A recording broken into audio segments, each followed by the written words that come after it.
Salve und willkommen zu meiner Roman Coin Show. In dieser Folge und gleichzeitig dem zweiten Teil beschäftigen wir uns nochmals mit dem vergessenen römischen Kaiser Antoninus Pius.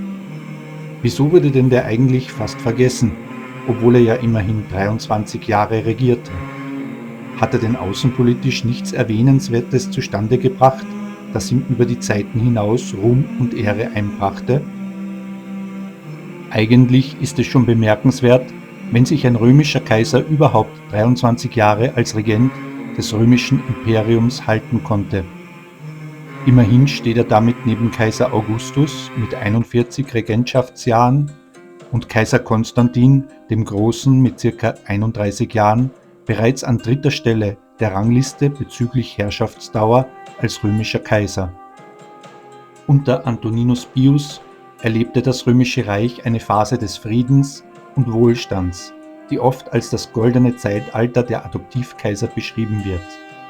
In dieser friedlichen Zeit, in der es keine großen Eroberungskriege gab, wurden Münzen zu einem zentralen Medium, um die kaiserliche Außenpolitik der Grenzsicherung und die Integration der Provinzen zu kommunizieren. Und genau mit diesen Münzen wollen wir uns heute beschäftigen. Die Münzen des Antoninus zeigen sehr deutlich, wie subtil kaiserliche Propaganda funktionierte. In einer Zeit ohne große Eroberungskriege musste der Kaiser seine Macht auf andere Weise legitimieren. Die Münzen dienten zum Beispiel dazu, Grenzsicherung als Erfolg zu verkaufen. Nicht militärische Expansion, sondern die Verteidigung und Stabilisierung der Grenzen wurde als große Leistung dargestellt. Da gab es zum Beispiel die Britannienfeldzüge, die Antoninus einige Jahre nach seinem Herrschaftsantritt aus nicht so eindeutig erklärbaren Gründen begann. Leider habe ich keine passende Münze mit einer Britannia-Darstellung. Deshalb stelle ich hier eine Beispielmünze aus einer Auktion vor. Dieser Sesterz des Antoninus Pius ist die zentrale Münze, die die militärischen Erfolge in Britannien dokumentiert. Geprägt wurde er in Rom zwischen 141 und 144 nach Christi. Die Prägung dieses Sesterzes steht in direktem Zusammenhang mit besagter erster militärischer Aktion des Antoninus Pius nach seiner Machtübernahme. Anscheinend sah er die Notwendigkeit, sich militärische Meriten zu verdienen, aber Rom dafür zu verlassen kam für ihn nicht in Frage. Ein militärischer Erfolg konnte auf jeden Fall nicht schaden. So entsandte Antoninus Pius seinen Feldherrn Quintus Lollius Urbicus, einen erfahrenen ehemaligen Statthalter von Germania Inferior, nach Britannien, um dort Aufstände niederzuschlagen. Während historische Quellen vor allem die Briganten in Nordengland, Northumbria, nennen, führte Urbicus seine Feldzüge hauptsächlich gegen die tiefliegenden Stämme Schottlands, wie die Vodadini, Selgovae, Damnoni und Novante. Die Kampagnen wurden um 144 nach Christi erfolgreich abgeschlossen. Anschließend errichtete Urbicus mit der Legio II Augusta den Antoninuswall zwischen Firth of Forth und Firth of Clyde im heutigen Schottland, deutlich nördlich des Hadrianswalls, der seine Funktion dadurch aber nicht verlor. Dieser Antoninuswall markierte die neue nördliche Grenze des Reiches und war ein sichtbares Zeichen der römischen Kontrolle. Allerdings dürfen wir uns das nicht so vorstellen wie den Hadrianswall. Er bestand eigentlich nur aus einem Erdwall und Holzpalisaden. Heute ist davon kaum mehr was zu sehen. Für diese Erfolge wurde Antoninus Pius vermutlich zum zweiten Mal zum Imperator, also Heerführer, akklamiert. Der Britannia-Sesterz war also die mediale Inszenierung dieses Triumphes für die Bevölkerung Roms. Aber da gibt es noch eine zweite zentrale Münze zur Britannia-Offensive des Antoninus Pius. Während der bereits besprochene Sesterz die Provinz Britannien personifiziert und ihren Zustand nach dem Sieg zeigt, stellt die nächste Münze den militärischen Akt des Sieges selbst in den Vordergrund. Und hierzu habe ich Gott sei Dank ein eigenes Exemplar zum Vorlegen. Die Vorderseite zeigt natürlich wieder das Porträt des Kaisers mit Lorbeerkranz. Die Umschrift lautet durchgehend Antoninus Augustus Pius pp. trp. Cos 3. Dies bedeutet Antoninus Augustus Pius Vater des Vaterlandes, Inhaber der tribunizischen Gewalt und Konsul zum 3. Mal. Aber wenden wir uns gleich mal der Rückseite zu. Die Rückseite zeigt die Siegesgöttin Victoria. Die geflügelte Siegesgöttin fliegt nach rechts und hält mit beiden Händen eine Trophäe. Die Trophäe, die Victoria hier trägt, ist eine stilisierte Darstellung erbeuteter Waffen und Rüstungen, das klassische römische Symbol für einen errungenen militärischen Sieg. Die Legende lautet Imperator II, weil Antoninus da zum 2. Mal zum obersten Heerführer ernannt wurde, ein Titel, den der Kaiser für den militärischen Erfolg erhielt. Victoria mit Trophäe bezieht sich also auf Britannien nach dem Sieg. Die Provinz ist unterworfen, befriedet und sicher. Der vom Kaiser gewünschte militärische Erfolg wurde errungen. Zusammenfassend lässt sich sagen, dieser wunderschöne Sesterz ist die Siegesmünze der Britannien-Serie. Sie feiert nicht die Provinz selbst, sondern den militärischen Triumph, der zur Niederschlagung des Aufstands führte, und die damit verbundene Ehrung des Kaisers. Zur Britannia-Serie des Antoninus Pius gehört neben den bereits besprochenen 2 Sesterzen noch ein weiterer bedeutender Münztyp, der in großer Stückzahl geprägt wurde und bis heute für Diskussionen unter den Numismatikern sorgt. Leider kann ich auch hier wieder nur mit einem Beispielbild dienen, da ich noch kein Exemplar dieses Typs mein eigen nennen darf. Aber natürlich bin ich stetig darauf bedacht, meine Sammlung gerade um die Britannia-Münzen des Antoninus zu erweitern. Der spätere Ass, ca. 154 bis 155 nach Christi geprägt, mit der Legende Britannia Cos 4, ist der in Britannien am häufigsten gefundene Typ der gesamten Serie. Er zeigt am Revers die Provinzpersonifikation in einer ungewöhnlichen Pose. Sie stützt hier den Kopf auf die rechte Hand.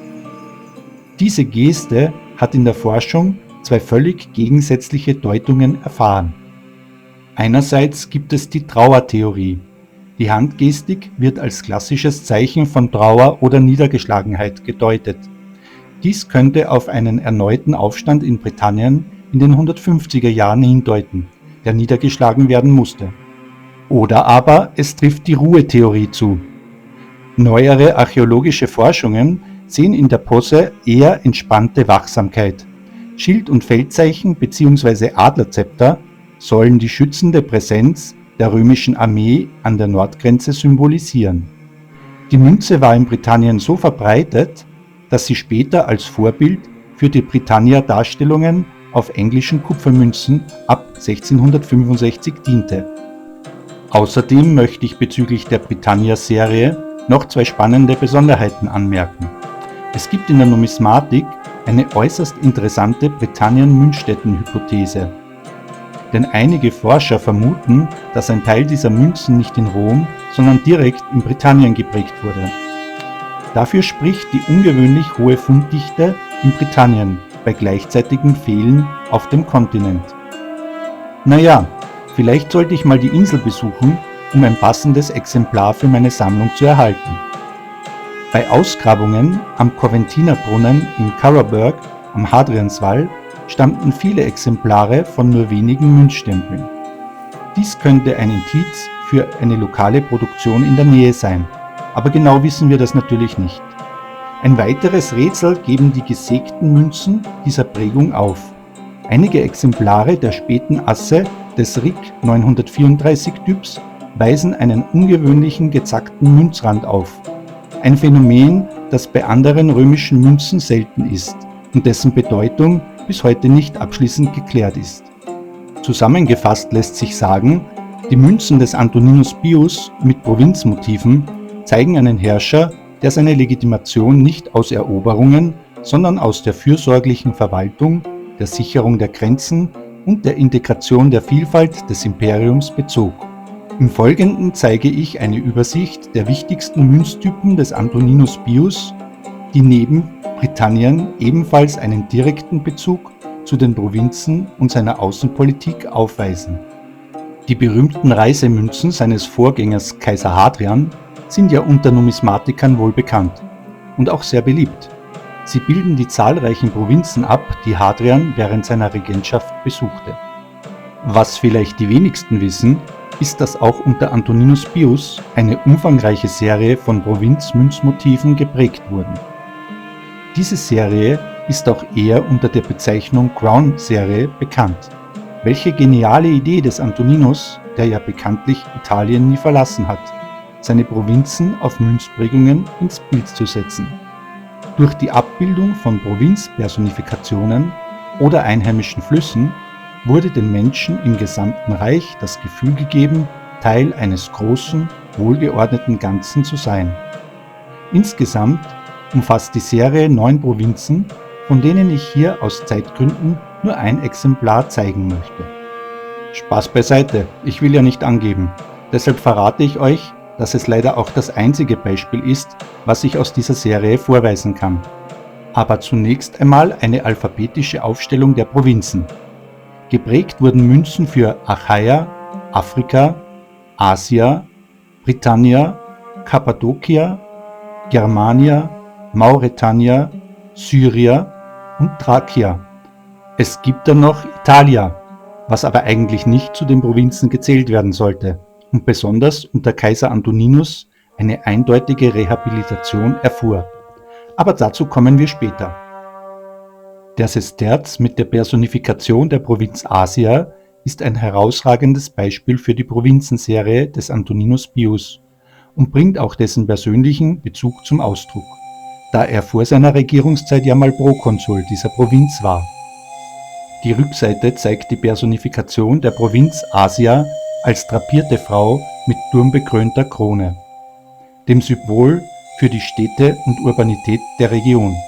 Sie hält in der rechten Hand eine Krone des namensgebenden Element der Crown-Serie und in der linken Hand hält sie einen Anker, ein Symbol für die Bedeutung der Seehäfen der Region.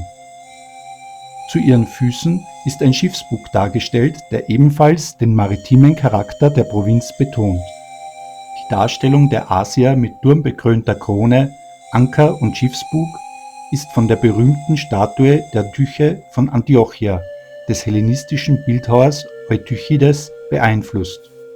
Die Wahl dieser Ikonographie unterstreicht den urbanen und maritimen Charakter der Provinz, deren Hauptstadt Ephesus zu dieser Zeit etwa 225.000 Einwohner zählte. Die Legende lautet Asia als Umschrift, hier sind nur die Buchstaben A und S deutlich erkennbar, sowie Kos II in Exerge, was für das zweite Konsulat des Kaisers 139 bis 140 nach Christi steht. Die Prägung dieses Sesterzes steht in direktem Zusammenhang mit einem bedeutenden politischen Akt.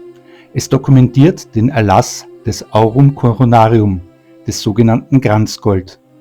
Bei Herrschaftsantritt eines neuen Kaisers waren die Provinzen verpflichtet, eine Sondersteuer in Form von goldenen Kränzen zu entrichten. Antoninus Pius erließ diese Abgabe für die Provinz Asia. Ein ungewöhnlich großzügiger Akt, der auf der Münze durch die Darstellung der Krone in der Hand der Asia visualisiert wird. Auf den Reisemünzen Hadrians wird im Gegensatz dazu häufig eine kniende Personifikation der Provinz dargestellt, die dem Kaiser das Kranzgold überreicht. Wie bereits erwähnt, gab es jedoch auch eine persönliche Verbindung des Kaisers. Anders als bei den anderen Provinzen, die Antoninus Pius nie besuchte, hatte er eine besondere Beziehung zu Asia. In den Jahren 134 bis 135 nach Christi amtierte er als Statthalter Prokonsul dieser Provinz. Die Prägung ehrt daher nicht nur eine kaiserliche Wohltat, sondern dokumentiert auch die persönliche Verbundenheit des Herrschers mit dieser Region. Die Crown-Serie wurde zu Beginn der Regierungszeit des Antoninus Pius als Fortsetzung einer ähnlichen Serie seines Vorgängers Hadrian konzipiert. Neben Asia wurden auch die bereits genannten 8 weiteren Provinzen auf diese Weise personifiziert und gefeiert. Die Münzen sind heute selten und erzielen auf Auktionen entsprechend hohe Preise. Ich bin trotzdem guter Hoffnung, noch das ein oder andere Stück zu erwerben. Widmen wir uns aber weiter dem strategischen Geschick des Antoninus Pius. Die Klientelpolitik des Kaisers war das zentrale Instrument seiner Außenpolitik und prägte die lange Friedenszeit seiner Regierung. Anders als viele seiner Vorgänger und Nachfolger führte er keine großen Eroberungskriege, sondern sicherte die Grenzen des Reiches durch geschickte diplomatische Bündnisse. Antoninus war dabei aber recht wählerisch und ging nicht mit jedem Stamm, der sich teilweise sogar freiwillig anbot, ins Bett. Hoppala, ich meinte, er ging nicht mit allen ein Bündnis ein. Oft hielt er sich ganz bewusst aus Stammesfehden raus, da Streit unter den einzelnen Stämmen für Rom oft auch Vorteile hatte. Dann sind sie wenigstens mit sich selbst beschäftigt und lassen uns in Ruhe. Versteht man erst einmal die Grundprinzipien der Klientelpolitik, wird einem sofort klar, warum dies nur in einzelnen Fällen Sinn machte. Statt neuer Provinzen richtete Antoninus Pius an strategisch wichtigen Grenzen Klientelkönigreiche ein, die als Puffer zwischen dem Imperium und potenziellen Gegnern fungierten. Dies galt besonders für den Osten gegen die Parther und im Donauraum gegen germanische Stämme. Die Könige wurden von Rom eingesetzt und erhielten ihre Legitimation durch den Kaiser. Dazu existierten zwei Münzprägungen mit den übersetzten Legenden: den Armeniern wurde ein König gegeben und den Quaden wurde ein König gegeben. Eine davon habe ich uns hier mitgebracht. Auf der Rückseite dieser Münze sehen wir das Beispiel Armeniens. Der Kaiser verleiht dem Herrscher die Insignien und erscheint so als oberster Machthaber. Die Legende lautet Rex Armenis Datus. Den Armeniern wurde ein König gegeben. Wir sehen Antoninus Pius in der Toga nach links stehend, er hält in der linken Hand eine Schriftrolle. Mit der rechten Hand setzt er dem vor ihm stehenden armenischen König die Tiara, die typische armenische Kopfbedeckung, auf. Der König ist in kurzer Tunika und Mantel gekleidet und hebt die rechte Hand, um die Tiara zu berühren. Anstatt Armenien direkt zu erobern, setzte Rom einen ihm treu ergebenen König ein. Dies schuf einen Pufferstaat gegen das feindliche parthische Reich im Osten. Die Münze visualisiert eindrucksvoll die römische Vorstellung von Überlegenheit. Der Kaiser ist hier der Geber, der König hingegen der Empfänger von Herrschaftslegitimation. Klientelkönige waren nicht nur diplomatische Partner, sondern auch militärische Verbündete. Im Gegenzug für römischen Schutz und Unterstützung stellten sie Truppenkontingente und sicherten die Grenzen. Bei dem abgebildeten König handelt es sich höchstwahrscheinlich um Sohoemus, einen Nachfahren der Orontidischen Dynastie. Er wurde um 144 nach Christi als römischer Klientelkönig eingesetzt und regierte bis 161 nach Christi, als eine parthische Invasion ihn vertrieb. Unter Lucius Verus wurde er 163 nach Christi erneut eingesetzt und regierte bis zu seinem Tod in den 180er Jahren. Der Sesterz zeigt eine Tradition, die bereits unter Trajan und Hadrian etabliert wurde. Mit dieser Prägung wurde der Bevölkerung Roms die Größe des Imperiums vor Augen geführt. Ein Kaiser, der über weite Ferne hinweg Könige einsetzte und so Frieden und Ordnung garantieren konnte, ohne selbst zu den Waffen greifen zu müssen. Die Prägung fällt in eine Zeit, in der die römische Außenpolitik insgesamt defensiv ausgerichtet war. Anstatt neue Provinzen zu erobern, sicherte Antoninus Pius die Grenzen und festigte den römischen Einfluss durch diplomatische Mittel. Zu guter Letzt beschäftigen wir uns mit der Sonderstellung Italia und deren Darstellung auf den antoninianischen Münzmotiven. Ja, es gibt mehrere Münztypen des Antoninus Pius, die sich explizit auf Italia beziehen. Anders als bei den Provinzen oder Klientelkönigen zeigt sich hier eine bewusste propagandistische Rückbesinnung auf die zentrale Rolle Italiens im Reich. Der wichtigste und aussagekräftigste Typ ist ein Sesterz mit der Personifikation Italia, der zwischen 140 und 144 nach Christi in Rom geprägt wurde. Und genau den habe ich uns hier mitgebracht. Aber zuerst einmal ein paar Infos, warum diese Münze des Antoninus propagandistisch so bemerkenswert ist. Die Rückkehr des Motivs Italia ist ein bewusster politischer Kontrapunkt zur Politik seines Vorgängers Hadrian. Hadrian hatte damals im Zuge einer Reform Italien in 4 Gerichtsbezirke geteilt und kaiserliche Legaten eingesetzt. Damit wurde Italien faktisch auf den Status einer Provinz herabgestuft und der Senat entmachtet.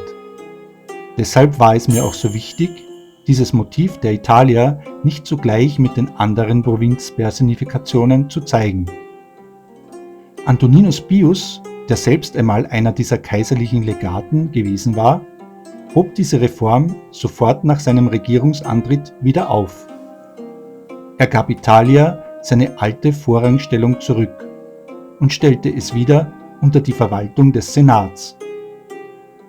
Einige Senatsmitglieder hatten große Besitztümer in Italien und waren deshalb etwas verschnupft, weil sie durch Hadrian unter die Kontrolle von Legaten gestellt wurden, was ihren Einfluss natürlich erheblich einschränkte. Die Botschaft der Darstellung der Italier, die auf einem Globus sitzt, ist ein starkes Symbol dafür, dass Italia ab sofort nicht mehr untertan ist, sondern mit Rom gemeinsam über der Welt thront. Sie hält Zepter und Füllhorn in Händen. Die Legende Italia finden wir hier in Exerge. Italia ist als Zentrum des Reiches inszeniert.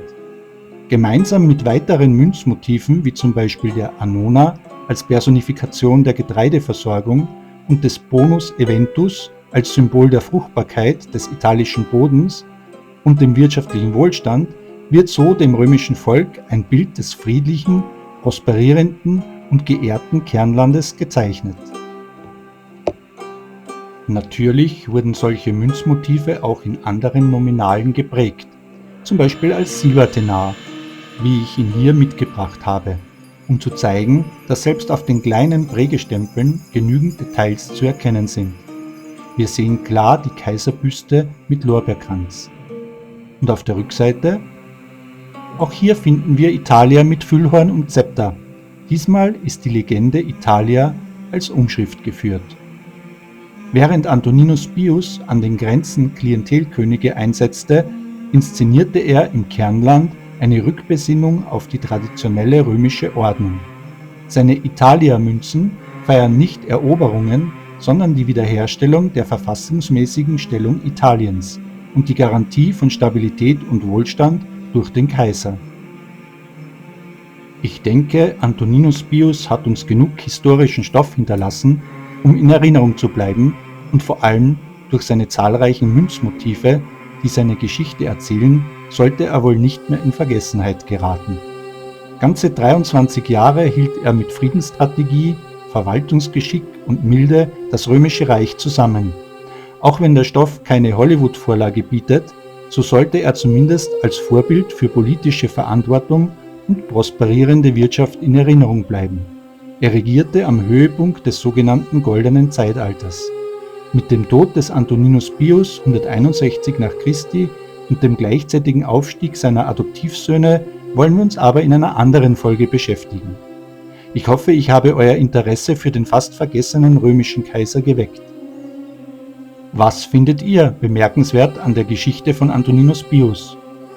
Wenn ihr Wünsche habt, über welche Kaiser Roms ich demnächst eine Folge machen sollte, dann schreibt es mir in die Kommentare. Über ein Like würde ich mich freuen. Ebenso, wenn ihr meinen Kanal abonniert und die Glocke aktiviert, um von den neuesten Videos zu erfahren.